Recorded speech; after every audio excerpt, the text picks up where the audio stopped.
Em relação ao nosso sistema de defesa secundário, ele é um sistema de defesa que é adquirido. Então, como o próprio nome sugere, você não nasce com ele, mas ao longo da vida você vai adquirir essa defesa secundária. Como é que é isso? A gente tem basicamente duas formas de adquirir uma defesa que seja essa defesa secundária. A primeira delas é ficando doente. Então, quando você entra em contato com o vírus, o exemplo é o vírus, tá? Pode ser com outro agente infeccioso também. Você entra em contato com o vírus, aí vem o seu sistema de defesa primário, vem os seus linfócitos, seus macrófagos e tal, tenta fazer todo o trabalho que eles sempre fazem e não resolve. Aí você fica doente. No que você fica doente, o seu corpo continua trabalhando e estudando aquele agente infeccioso. E daí ele vai criar uma defesa específica para aquele agente infeccioso. E essa defesa específica, ela age sobre esse agente infeccioso e fica armazenada numa espécie de memória celular. Daí, todas as vezes que você entrar em contato com aquele mesmo vírus, o seu corpo já tem uma defesa, porque o seu corpo já conhece aquele vírus. Né? Então, isso serve para vírus, para bactéria, para fungo, para diversos agentes infecciosos. Né? Então, a gente adquire, porque a gente teve contato e daí a gente criou uma defesa. E a segunda forma, obviamente, é através da vacina. A vacina faz isso. Você tem o contato com o agente infeccioso, porém, é numa quantidade pequena, ou num vírus, ou num agente infeccioso que já está acelular, né, que já está morto, digamos assim, é só para pegar o formato, ou com RNA, que é o material genético desse vírus, só para estimular as nossas células a produzirem uma defesa específica sobre aquele agente infeccioso. Então, são duas formas, ou adoecendo, ou através da vacinação. Aí, por exemplo, vamos supor, vou dar um exemplo da catapora. Você entra em contato com vírus que produz a catapora. O que acontece? Na imensa maioria das vezes, você só pega a catapora uma vez na vida.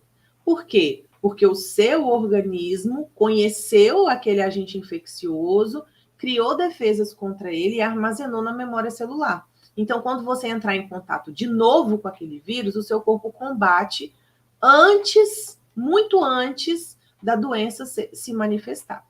Né? Eu estou vendo a Thaís falar aqui no grupo, na live do Instagram, que isso explica a reação das vacinas. Sim, é exatamente isso que explica a reação das vacinas. Você vai entrar em contato com o agente infeccioso, ainda que seja com partes dele, com material genético dele, de uma forma bem diminuída, mas vai estimular o seu corpo a produzir a defesa. E aí, por causa disso, é que você sente toda da febre, da reação. Para a criança sempre dá alguma coisinha, a criança fica enjoadinha, porque ela está estimulando uma defesa que ela não nasceu com ela. Mas esse ainda é o método mais eficaz que a gente tem de criar defesa daquilo que a gente não nasce com ela, né? Isso também explica, Thaís e todo mundo que está assistindo a live, como é importante a gente ter bastante cuidado na orientação farmacêutica de uma pessoa que vai vacinar, ou ela ou a criança. Por quê? O que a gente vê acontecendo muito? Como a criança ela vai fazer uma vacina e já se sabe que vai dar febre, vai dar reação, muitas vezes aquelas vacinadoras, as técnicas de enfermagem, vai lá e orienta assim, ó mãe, antes de você sair de casa, já dá o remedinho de febre, de dor, porque aí quando tomar a vacina, já vai resolver o problema do neném, ele não vai nem dar uma febre alta, nem vai sentir muita dor. E isso é errado, a gente não deve fazer isso. Todas as vezes que você, antes de dar reação imunológica, que você toma um medicamento, ainda que seja um inofensivo paracetamol, você interfere no sistema de defesa. E daí essa defesa pode não ser tão completa assim. Entendeu? Então, eu já passei por essa situação de levar meu filho no posto, as primeiras vacinas. Aí, as vacinadoras falaram assim, Mês que vem tem a vacina de 2 meses, é uma vacina que dá febre, é uma vacina que dá reação e tarará, tarará. Então, antes de sair de casa, já dá um paracetamol, já dá um ibuprofeno. Então, você já recebe essa orientação equivocada dentro do posto de saúde. E isso a gente não deve fazer, entende? Porque mesmo sendo um medicamento, entre aspas, inofensivo, né, pode interferir no sistema, pode interferir na resposta imunológica. E aí, quando veio a questão da vacinação da Covid, muita gente ficou na dúvida, por exemplo, mas uma pessoa toma corticoide, ela deve ou não deve vacinar? Porque o corticoide, a gente sabe que dependendo da dose ou dependendo do tempo de uso, ele interfere completamente no sistema imunológico, tanto que ele pode agir como um agente imunossupressor. E aí, qual é a orientação? As pessoas que têm uma doença que precisa de tomar um corticoide, né, uma doença que é autoimune, essa pessoa tem que vacinar. Ela é convidada a vacinar, inclusive ela foi convidada a vacinar antes das outras pessoas, porque ela era considerada um paciente com comorbidade, né? Então ela já toma aquele medicamento, não tem muito o que fazer, porque ela já toma. Agora, vamos supor que a pessoa estava fazendo um tratamento, iria fazer um tratamento com corticoide. Seria melhor que ela tomasse a vacina depois que findasse esse tratamento. Entende? Não que ela estivesse proibida de tomar, mas para que não houvesse nenhuma interferência na resposta imunológica, seria mais interessante que passasse. Igual, por exemplo, se a pessoa está doente, se a pessoa está gripada, se a pessoa está com febre, se a pessoa está com qualquer tipo de problema de saúde, ela não deve vacinar.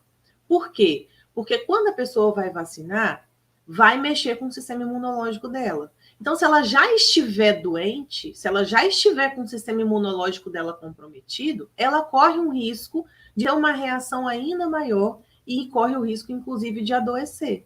Então, só para vocês terem uma ideia, no meu caso aqui, eu precisava de vacinar o neném. Ele não vacinou ainda as vacinas de 6 meses, ele já fez 7. Por quê? Porque ele deu bronquiolite. E aí, quando dá bronquiolite, o tratamento é longo, demorou 20 dias o tratamento dele, e depois você tem que esperar mais uns 15 dias para a imunidade da criança tá boa para ela poder vacinar. Senão, ela fica pior, né? E aí, igual, por exemplo, agora, que era a hora de eu levar ele para vacinar, ele já está de novo com o nariz escorrendo, gripadinho. Então, a gente não deve fazer vacinas nessa época, porque o sistema imunológico da pessoa já está comprometido em combater alguma coisa. Então, a gente não deve fazer isso, né? E aí, pessoal, a gente consegue entender o quanto é possível a gente ajudar um paciente, né? A gente ajudar ele a melhorar esse processo imunológico.